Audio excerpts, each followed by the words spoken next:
ओम शांति। आज 16 जुलाई 2023। आज अव्यक्त महावाक्य हैं 7 मार्च 1995 के रिवाइज कोर्स है। तो आज बाबा कहते हैं ब्राह्मण अर्थात धर्म सत्ता और स्वराज्य सत्ता की अधिकारी आत्मा। आज बाप दादा चारों ओर के बच्चों में 2 विशेष सत्ताएं देख रहे हैं। वो 2 सत्ता हैं, एक धर्म सत्ता और दूसरी स्वराज्य सत्ता। ब्राह्मण जीवन की विशेषता, ये दोनों सत्ताएं हर एक को प्राप्त होती है। धर्म सत्ता अर्थात सत्यता, पवित्रता के धारणा स्वरूप और स्वराज्य सत्ता अर्थात अधिकारी बन सर्व कर्मेंद्रियों को अपने अधिकार से ऑर्डर में चलाना। स्वराज्य अधिकारी व स्वराज्य के सत्ताधारी किसी भी परिस्थिति, प्रकृति और माया के सर्व स्वरूपों में अधीन नहीं बनेंगे, अधिकारी रहेंगे। हर ब्राह्मण आत्मा को बाप दादा ने ये दोनों सत्ताएं प्राप्त कराई है ना। सभी में ये दोनों सत्ताएं अभी पूरी नहीं आई हैं। कौन कौन सी सत्ता? एक बाबा कहते धर्म सत्ता और दूसरी स्वराज्य सत्ता। बाबा कहते अभी की दोनों सत्ताएं प्राप्त करने वाले ही भविष्य में धर्म और राज्य सत्ता के अधिकारी बन गए हैं। दोनों ही सत्ताएं धारण की हैं। फिर बाबा कहते अपना चित्र देखा है, डबल विदेशियों का चित्र है या औरों का चित्र है, तो उस चित्र में दोनों सत्ताओं की निशानी देखी। बाबा कहते धर्म सत्ता की निशानी है लाइट का ताज और राज्य सत्ता की निशानी है रत्न जड़ित ताज। तो ऐसा अपना चित्र देखा है। तो दोनों सत्ता धारण इस समय करते हो। जो आधा कल्प दोनों ही सत्ताएं आप सबके एक के हाथ में है। द्वापर से देखो, धर्म सत्ता अलग हो गई और राज्य सत्ता अलग हो गई, इसलिए तो धर्म पिताओं को आना पड़ा। तो धर्म पिता और राजा अलग अलग हो गए, लेकिन आपके राज्य में अलग होंगे क्या? आप कहते जो सत्यों की दुनिया है उसमें राज्य की पावर और धर्म की पावर एक के पास होगी। तो इसलिए बाबा कहते हैं तो हर एक के पास दोनों सत्ताएं इकट्ठी होती हैं, इसलिए अखंड निर्विघ्न राज्य चलता है। तो हर एक में ये दोनों ही सत्ताएं देख रहे थे कि हर एक ने कितनी अपने में धारणा की है, कहाँ तक अधिकारी बने हैं। क्या सदा अधिकारी रहते हैं या कभी अधीन कभी अधिकारी? अभी अभी अधिकारी हैं और अभी अभी अधीन हो जाएं तो अच्छा लगेगा?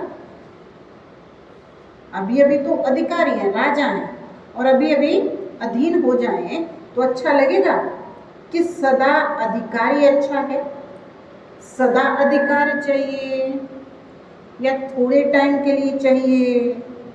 जब स्वयं बाप अधिकार दे रहा है, देने वाला दे रहा है, और लेने वाले जो हैं उनको क्या करना चाहिए? लेना सहज है या देना सहज है? लेने में तो कोई मुश्किल नहीं है ना, देने में तो सोचा जाता है, दें नहीं दें, थोड़ा दें या ज़्यादा दें। लेकिन लेने में तो सब कहेंगे जितना मिले उतना ले लें। तो लेने में नंबर 1 हो या नंबर 2 हो, इसमें तो नंबर 2 कोई नहीं बनता है। और जब देना पड़ता है तो देने में भी नंबर 1 हो कि सोचना पड़ता है, हिम्मत रखनी पड़ती है। वास्तव में देखो देते क्या हो। ब्राह्मण जीवन में देना है या लेना है। अगर देने वाली चीज से लेने वाली चीज श्रेष्ठ है तो लेना हुआ या देना हुआ। देना पड़ेगा, देना है, ये सोचते हो तो भारी होते हो। लेना है तो सदा खुश रहेंगे, हिम्मत में रहेंगे। देने में सोचते हो देना मुश्किल है, लेकिन पहले लेते हो फिर देते हो तो कुछ भी नहीं है। आपके पास कुछ है जो बाप को दोगे? पूछ रहे बाबा, आपके पास कुछ है जो बाप को दोगे? दी तो अच्छी चीज आती है ना, या खराब चीज? तो आपके पास अच्छा है क्या? बाबा कहते दी क्या जाता है, हमेशा अच्छा दिया जाए तो वैल्यू है। तो बाबा कहते आपके पास अच्छा क्या है? क्या है जो बाप को दोगे? दी तो अच्छी चीज आती है, तो आपके पास क्या अच्छा है? तन अच्छा है? पूछ रहे बाबा, तन अच्छा है? मन अच्छा है? अच्छा, धन अच्छा है? बेकार है। दवाइयों के धक्के से शरीर चला रहे हो, तो धक्के वाली गाड़ी अच्छी होती है क्या? तो ब्राह्मण जीवन में लेना ही लेना है। तो बाप तो मुस्कुराते हैं, बच्चे बाप से भी चतुर हैं। पहले लेते हैं फिर देने का सोचते हैं। होशियार अच्छा है। बच्चे होशियार होते हैं तो बाप को अच्छा लगता है, लेकिन चलते चलते यदि डल बन जाते हैं तो अच्छा नहीं लगता है। कभी कभी बच्चों की शक्ल ऐसे लगती है, पता नहीं क्या हो गया है, जैसे शरीर में चलते चलते खून कम हो जाता है ना, कमजोर हो जाते हैं ना, तो फेस से भी कमजोरी नजर आती है। तो यहाँ भी खुशी की, शक्तियों की कमी होती है। तो चेहरा ऐसा हो जाता है जैसे सब जानते हैं, सब अनुभवी हैं। एक तरफ कहते हो कि खुशियों की खान मिली है और वो भी अविनाशी, फिर कम कैसे हो जाती है?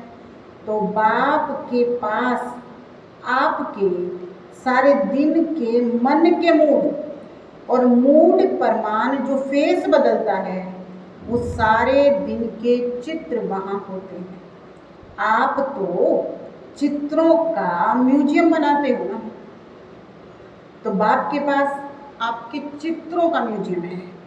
तो सदा याद रखो, मैं ब्राह्मण आत्मा, राज्य सत्ता और धर्म सत्ता की अधिकारी आत्मा हूँ। ये समृद्धि का निश्चय है तो नशा है, निश्चय कम तो नशा भी कम। तो चेक करो, ये सत्ताएं सदा साथ रहती हैं या कभी खो जाती हैं, कभी आ जाती हैं? अच्छा, आज डबल विदेशी मेजोरिटी है। बाप दादा विशेष डबल विदेशियों से पूछते हैं कि सारे दिन में अपने अधिकार के सीट पर सेट रहते हो या अपसेट बहुत जल्दी होते हो? कि अपसेट होना ये पास्ट की बात है, अभी नहीं होते। पास्ट हो गया ना, अभी तो नहीं होते हो ना, अभी तो नॉलेजफुल पावरफुल बन गए। ऐसे तो नहीं कि छोटी सी बात में अपसेट हो जाओ, चेहरा बदल जाए, मूड बदल जाए।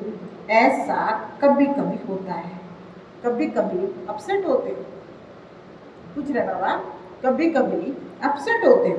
अच्छा, जो समझते हैं अपसेट होना क्या होता है ये भी हमको भूल गया। ऐसी शक्तिशाली आत्मा जो कभी अपसेट नहीं होती वो हाथ उठाओ। सच तो बोल रहे हो, उसकी मुबारक। अभी इस सीजन में कुछ तो मधुबन में छोड़ के जाओगे ना, और कुछ लेकर के जाओगे। अब मधुबन तो इतना बड़ा तीर्थ है, तो तीर्थ में कुछ दे के जाते हैं और कुछ लेके जाते हैं। तो बाबा कहते अभी मधुबन पर क्या करोगे, कुछ तो छोड़ के जाओगे ना, कुछ लेकर के जाओगे। मेजोरिटी ने मधुबन में शिवरात्रि मनाई है, तो जिसका बर्थडे होता है उसको गिफ्ट देते हो ना।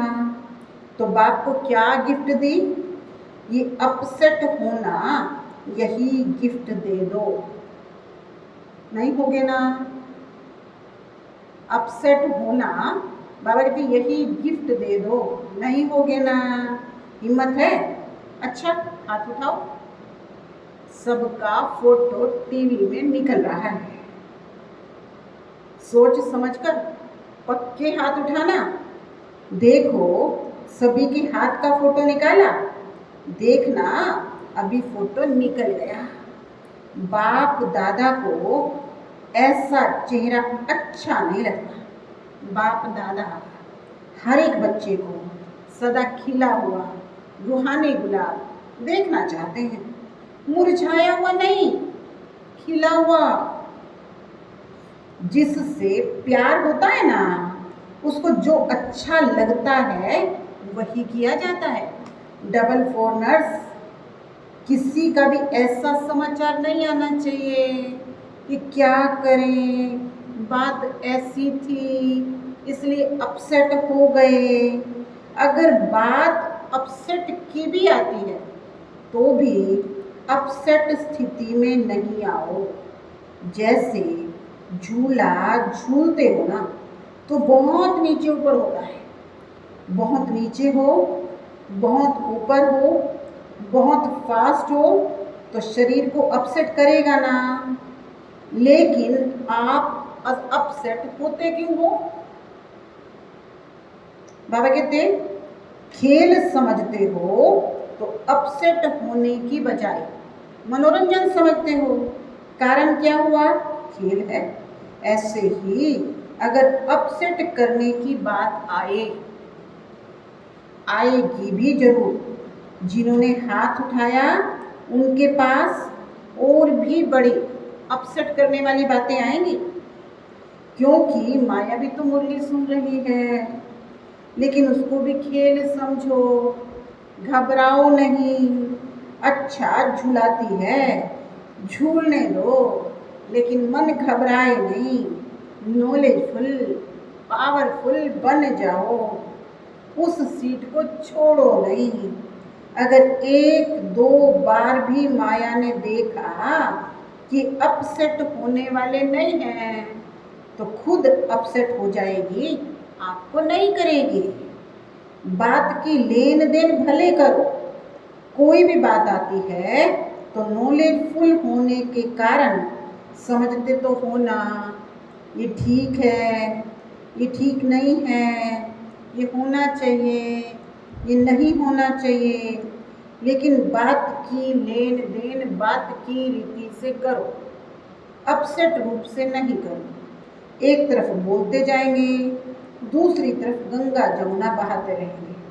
चाहे मन में बहाओ चाहे आंखों से बहाओ, दोनों ही ठीक नहीं है। तो गिफ्ट देने के लिए तैयार हो? सोच लिया कि ऐसे ही हाँ कर लिया? बाप दादा बहुत सहज शब्दों में युक्ति बता रहे हैं कि जब भी कोई परिस्थिति व प्रकृति हलचल के रूप में आए तो दो शब्द याद रखो। विधि है या नोट, नहीं या डोट। विधि क्या, या तो मना कर दो या फिर डोट लगा दो। नोट और डोट। अगर कोई बात रोंग है तो ये सोचो, नोट माना नहीं करना है, न सोचना है, न करना है, ना बोलना है, और डॉट लगा दो तो नोट हो जाएगा। सोचो नोट लगाओ डॉट, फिनिश। बिंदी लगाने से डॉट लगाने में कितना टाइम लगता है? सेकंड से भी कम। लेकिन होता क्या है? समझते हो ये नहीं करना है, ठीक नहीं है, लेकिन डॉट लगाना नहीं आता है। नॉलेजफुल तो बन गए, लेकिन सिर्फ नॉलेजफुल नहीं चाहिए, नॉलेज के साथ पावरफुल भी चाहिए। तो पावरफुल स्थिति की कमजोरी है, इसलिए डॉट नहीं लगा सकते हो। और जिसे डॉट लगाना आएगा वो बाप को नहीं भूलेगा। बाप भी डॉट और आप भी डॉट, बाप भी बिंदी और मैं भी बिंदी, तो सभी याद आएगा ना। फुल स्टॉप, बिंदी लगानी है हर बात को, फुल स्टॉप, क्वेश्चन मार्क, आश्चर्य की मात्रा, या कोमा। बाबा कहते हैं ये नहीं दो। 3 चीज बाबा ने मना कर दी, कौन सी? क्वेश्चन मार्क, आश्चर्य, इंटरोगेशन मार्क्स, या फिर कोमा नहीं दो। फुल स्टॉप, फुल स्टॉप तो इजी है ना, और सब तो मुश्किल है। सबसे मुश्किल है क्वेश्चन मार्क, वो लगाना बहुत जल्दी आता है, जबकि मुश्किल है क्वेश्चन मार्क। लेकिन बाबा कहते हैं वो बच्चों को लगाना बहुत जल्दी आता है।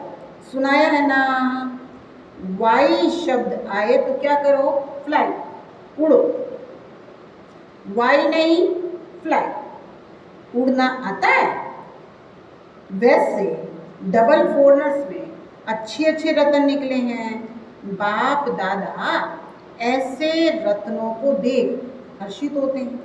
साथ साथ ऐसे रत्न जो बहुत अमूल्य हैं, ऐसे अमूल्य रत्नों में अगर जरा सा भी कहीं दाग दिखाई देता है तो अमूल्य रत्न के आगे वो दाग अच्छा नहीं लगता।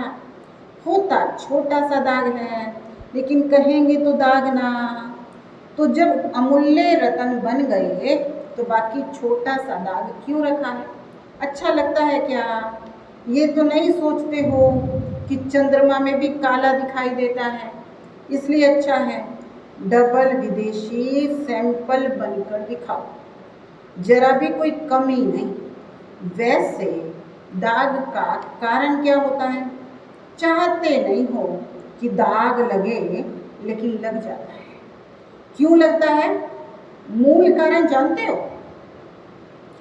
जानने में तो होशियार हो, जानते भी हो, और जब आपस में वर्कशॉप करते हो तो बाप दादा वर्कशॉप के भी फोटो देखते हैं, कारण बहुत निकालते हो। ये कारण है, ये कारण है, ये कारण है, और अच्छी अच्छी बातें वर्कशॉप से निकालते हो, लेकिन वर्क में लाते नहीं। बॉडी कॉन्शियसनेस के बहुत सूक्ष्म रूप बनते जाते हैं। अभी मोटे मोटे रूप में बॉडी कॉन्शियस में नहीं आते, लेकिन सूक्ष्म और रॉयल रूप में आते हो। बुद्धि बहुत चलाते हो। जब अच्छी अच्छी बातें सोचते हो तो बाप दादा खुश होते हैं, लेकिन अच्छी बातें सोचते करते फिर थोड़ा कोई एडिशन करेक्शन करते हैं तो मैंपन आ जाता है। जैसे खुशी से अपने विचार देते हो, ऐसे दूसरे के विचार को भी खुशी से लो। घबराओ नहीं, ये कैसे होगा, ये क्या किया, ये तो हो नहीं सकता, ये तो चल नहीं सकता। दूसरे की राय, दूसरों की बात को इतना ही रिगार्ड दो जितना अपनी बात को रिगार्ड देते हो। विचार देना अलग चीज है। अगर उनके विचार ठीक नहीं भी लगते हैं तो उसके इफेक्ट में आना, अवस्था नीचे ऊपर हो जाए तो ये सेवा नहीं होती। एडजस्ट करना, दूसरों के विचार भी अपने विचारों के माफिक सोचना समझना, ये है दूसरों के विचार को रिगार्ड देना। जैसे समझते हो ना, मैंने ये सोचा, मैंने ये विचार निकाला, विचार किया, काम किया, तो मेरे विचारों का महत्व होना चाहिए, दूसरों को रिगार्ड देना चाहिए।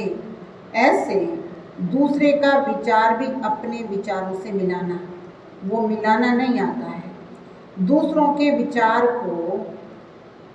विचार समझते हो, क्योंकि आप डबल विदेशी सेवा के क्षेत्र में प्लान बनाने में अच्छी प्रोग्रेस कर रहे हो, आगे भी होनी है, लेकिन एडजस्टमेंट की शक्ति को यूज करो।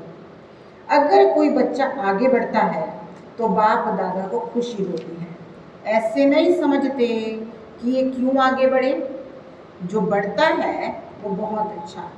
तो डबल विदेशियों के लिए बाप दादा को स्नेह तो है, लेकिन सेवा के प्लान, प्रैक्टिकल सेवा के लिए जो कर रहे हो, उसके लिए बहुत बहुत रिगार्ड है। बाप दादा ने पहले भी सुनाया है, अगर आप डबल विदेशी नहीं होते तो बाप का एक टाइटल प्रैक्टिकल में सिद्ध नहीं होता। अगर आप डबल विदेशी नहीं होते तो बाप का एक टाइटल प्रैक्टिकल में सिद्ध नहीं होता। कौन सा? विश्व कल्याणकारी। तो अभी देखो, विश्व के चारों ओर बाप का मैसेज दे रहे हैं। इस सीजन में चारों ओर के आए हैं। टोटल कितने देशों के आए हैं? 58। बाकी मुख्य कितने देश रह गए? 125। छोटे छोटे देश तो बहुत होंगे, लेकिन मुख्य 125 रहे हुए हैं। तो डबल विदेशियों को बहुत काम करना पड़ेगा। अभी तो लगभग 140 देशों में सेवा हुई है। तो बाबा कहते हैं भारत में भी करना है, विदेश में भी करना है, दोनों जगह करना है। बाप दादा ने पहले भी कहा है, सेवा की संपूर्ण सफलता की निशानी ये है कि कोई भी तरफ की आत्मा उड़ाना नहीं दे कि हमारी तरफ तो मैसेज पहुंचा ही नहीं। मैसेज पहुंचाया और सुनते हुए कोई ने अपना भाग्य नहीं बनाया तो आपके प्रति तो उड़ाना नहीं हुआ, वो उस आत्मा के प्रति हुआ, लेकिन आपके प्रति कोई उड़ाना रह नहीं जाए। जब कहते हैं मास्टर विश्व कल्याणकारी, तो विश्व के चारों ओर मैसेज को पहुंचना चाहिए। भारत में भी पहुंचना चाहिए, विदेश में भी पहुंचना चाहिए। जिस समय आपका विजय का झंडा लहराता हो, उस समय यदि कोई आत्मा आकर ये उल्हाना दे तो अच्छा लगेगा। एक तरफ आप झंडा लहरा रहे हैं, दूसरी तरफ लोग उल्हाना दे रहे हैं, तो अच्छा लगेगा? नहीं लगेगा ना। तो डबल विदेशियों की हिम्मत अच्छी है, बाप से प्यार है, लेकिन सेवा से भी प्यार अच्छा है। दोनों से प्यार का सर्टिफिकेट अच्छा है। अभी कौन सा सर्टिफिकेट लेना है? जितने सेवाधारी उतने शक्तिशाली। तो शक्ति स्वरूप बन गए, ये सर्टिफिकेट लेना है। बाप दादा देखते हैं मेजॉरिटी बाप से और सेवा से प्यार में पास है। अच्छा, चारों ओर के धर्म सत्ता के अधिकारी आत्माएं, सदा स्वराज्य सत्ता के अधिकारी आत्माएं, सदा डबल सत्ताधारी, डबल ताजधारी श्रेष्ठ आत्माएं, सदा सर्व शक्तियों द्वारा शक्ति स्वरूप का प्रत्यक्ष रूप दिखाने वाले शक्तिशाली आत्माएं, सदा लक्ष्य को लक्षण के रूप में दिखाने वाले, अनुभव कराने वाले शक्तिशाली महावीर अचल अडोल आत्माओं को बाप दादा का याद प्यार और नमस्ते। हम रूहानी बच्चों की रूहानी बाप दादा को याद प्यार, गुड मॉर्निंग, नमस्ते, ओम शांति। वरदान है, दृढ़ संकल्प द्वारा व्यर्थ की बीमारी को सदा के लिए खत्म करने वाले सफलता मूर्त भव। सफलता मूर्त बनने के लिए सभी बच्चों को ये दृढ़ संकल्प करना है, ना व्यर्थ सोचेंगे, ना व्यर्थ देखेंगे, ना व्यर्थ सुनेंगे, ना व्यर्थ बोलेंगे, ना व्यर्थ करेंगे, सदा सावधान रहे, व्यर्थ के नाम निशान को भी समाप्त करेंगे। ये व्यर्थ की बीमारी बहुत कड़ी है जो योगी बनने नहीं देती, क्योंकि व्यर्थ है विस्तार, और विस्तार में भटकने वाली बुद्धि को समेटने की शक्ति द्वारा सार स्वरूप में स्थित कर, तब सहज योगी सफलता मूर्त बनेंगे। स्लोगन है, दूसरों को कहकर सिखाने की बजाय करके सिखाने वाले बने। दूसरों को कहकर सिखाने की बजाय करके सिखाने वाले बने। तो आज का होमवर्क है, मैं सफलता मूर्त आत्मा हूँ। ओम शांति।